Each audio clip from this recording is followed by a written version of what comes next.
And so we're back for Produce 101 Japan Season 3 The Girls. It's the finale episode, episode 11.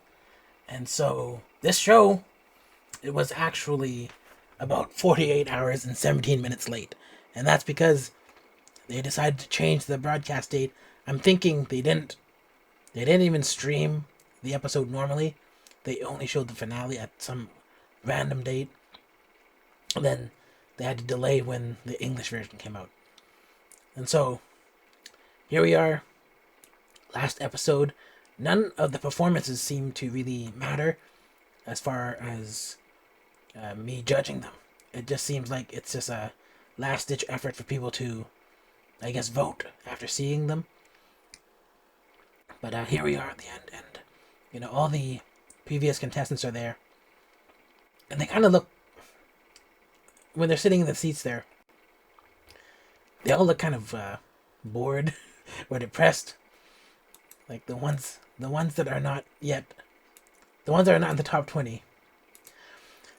But I don't think they should be depressed because from what I learned from watching Girls Planet and Boys Planet, the best groups are the spin-off groups.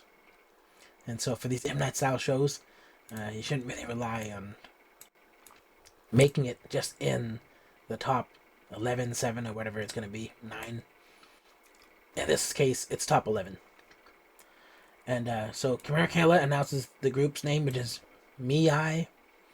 And so I think it's okay. I don't really have any like enthusiastic feelings about it, but I don't think it's terrible either. And then we just get into some performances, and they sing 3 songs. One is Beyond Imagination by the first group of 10 girls. And no, when I was watching this, I was feeling like I missed a whole episode. But I guess just because I was expecting, behind the scenes practice and stuff leading up to it, but I guess none of that matters. It's a finale. But anyways, this song is actually not that bad. All the girls were they performed it really well, and Mamona, I noticed during this performance, she was actually dominating everything. And so even at times when it seemed like Miyu was going to be in the spotlight, it just seemed like it just got tugged away. And so what I feel about this group is that everyone performed at a pretty high level, but Mamona took it to the next level. Let me get to the next song, which is the other 10 girls, Choppy. The song's called Choppy Choppy. The song is also decent. I liked it. I noticed that each girl, sometimes they would do well and then sometimes they wouldn't. And so in this group, a lot more of them were inconsistent, but some of the ones that stood out really did stand out.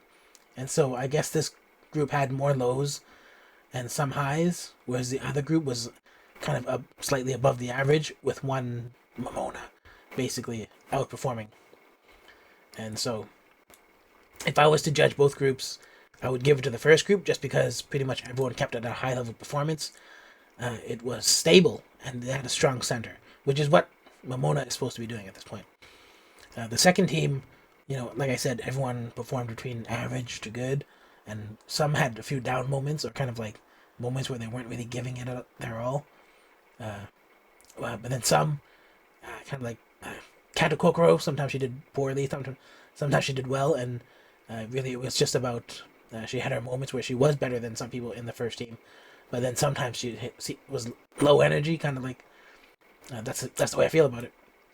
And then we got to hear Kimura Kayla song, which is like a ballad, and I feel like she wrote them a good song, but no other thoughts on this. And then the show has some filler, in addition to mentioning that they're releasing an original album, which you can get on streaming services. I don't know if you can get the actual CDs, you might be able to. But some of the filler was like a time capsule, and then just family videos. And then we get to the survival stuff. And they have a performance of Lee Pai, and then we get to the actual whittling down. And they get kind of right to it, starting with the 10th to the 1st. And so I'm not going to go through that whole painful process. But in the end, we end up with uh, all these girls. Is this them? Nope, these are the girls that didn't make it. I feel bad for some of them, to be honest.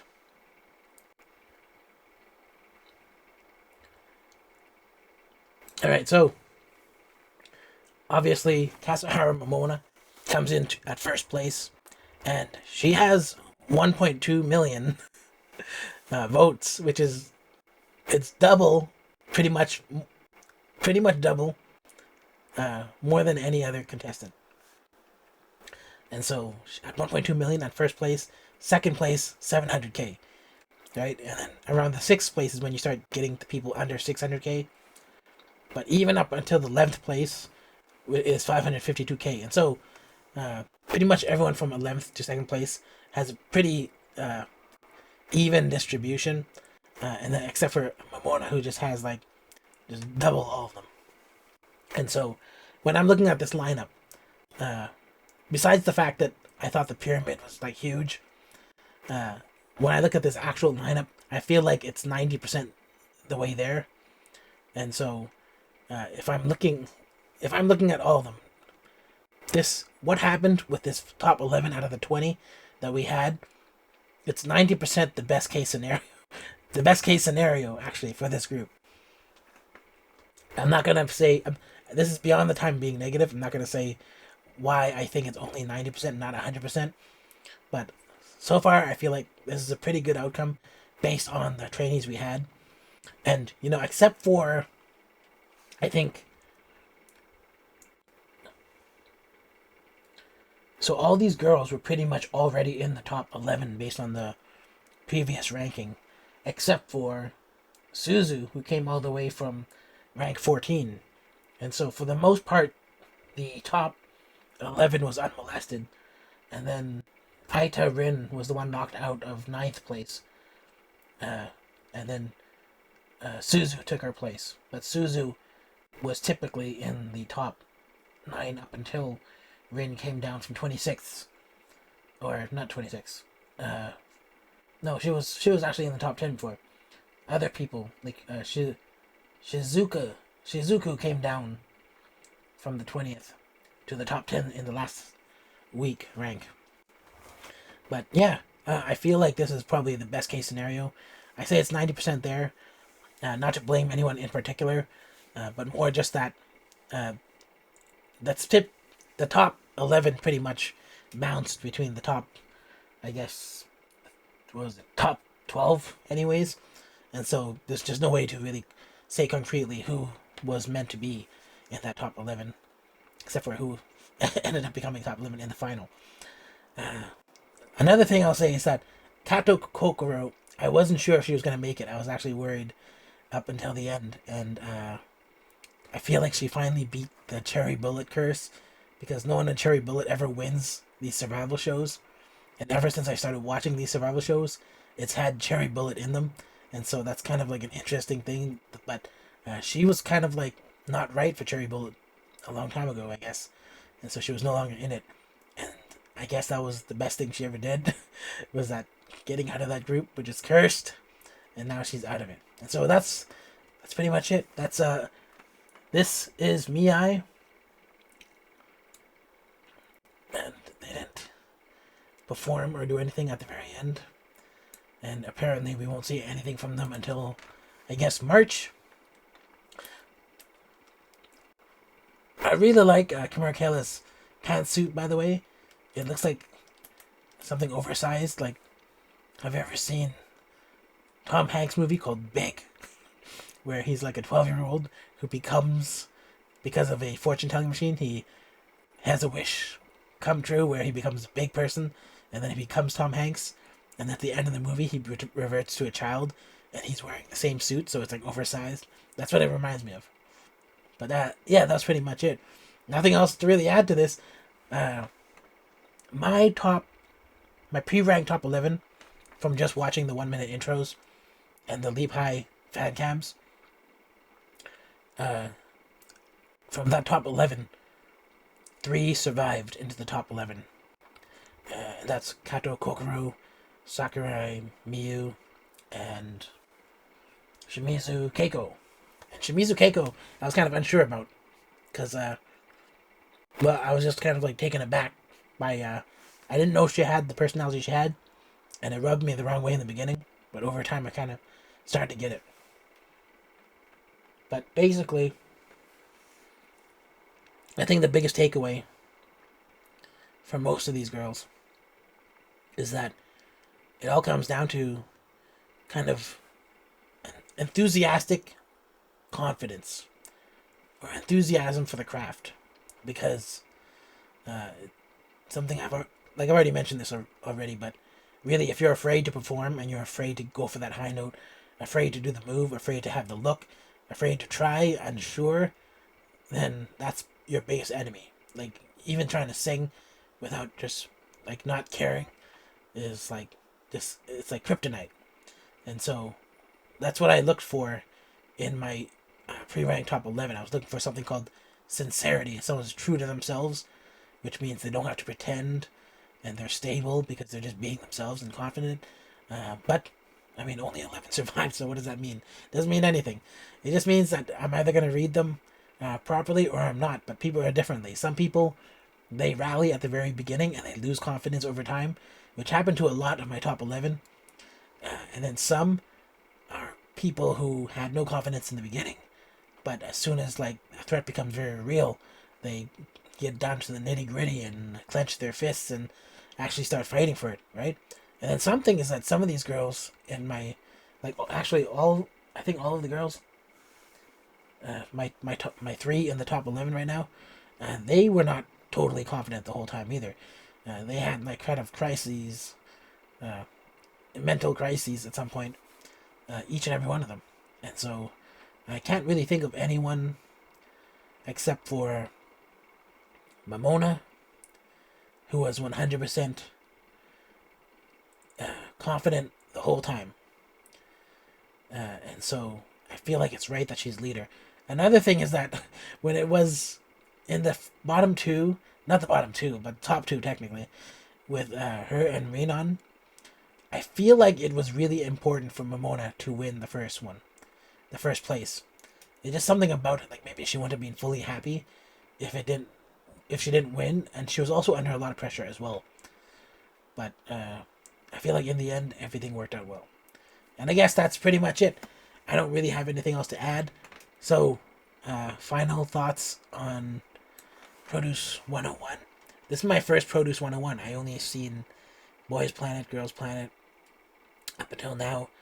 And I think I saw Queendom 2. And I really don't like Mnet shows that much. But I actually somewhat enjoyed Produce 101 Japan, and a lot of it's because of the coaches and trainers. They had a way about them that was kind of unprecedented in my experience watching these survival shows, I guess. But, I was going to swear off another survival show like this, but then I watched A2K, and I was watching Neezy Project, and, JYP puts on a very different type of survival show, where I walk away way more happy and way more enjoying what they put out there. But Produce 101 is very similar to the Mnet formula. I think it is an Mnet show, to be honest. But I feel like the process of this kind of show, the Mnet style shows, the Produce 101 formula, is that people just get kicked off unfairly. There's not enough time to look at everybody. And then the voting, I'm not even sure what the voting is trying to get to. But I guess in this case, it worked out. I would have preferred a different top 20. But in terms of the top 20, I feel like this is the ideal scenario. And so you can't be too disappointed about that. And to be honest, I was never that invested in who got into the top 11. I just kind of like looked at the first 1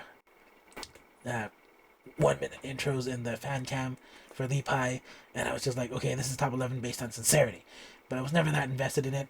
But it was a joy to watch a whole bunch of people develop.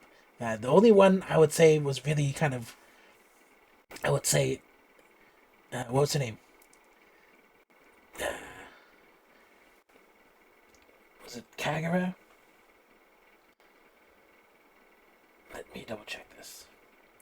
I think Kato Kagura was the only one I was kind of like wondering if she deserved to be in the top 20, but people voted for her. So what am I to say anything about that? But I was basically wondering about her, like why she was there, and I also thought I initially had the same similar thoughts about Kitazato Rio, but I feel like she turned it around a lot, and so that's it. That's all I can say. Uh, I kind of identified those girls early on. One of them turned around and kind of like I was like, oh yeah, she's doing a lot better. The other one, I feel like she's kind of starting to do better, but it's kind of late. And then should she have had that many chances to pull it together compared to like other women in this competition who got kicked off? I don't know. Anyways, I guess that's it. If you like this video, give it a thumbs up. If you don't like this video, give it a thumbs down. Let me know why in the comment box down below. And if you're not subscribed, consider subscribing so I can see you in the next video.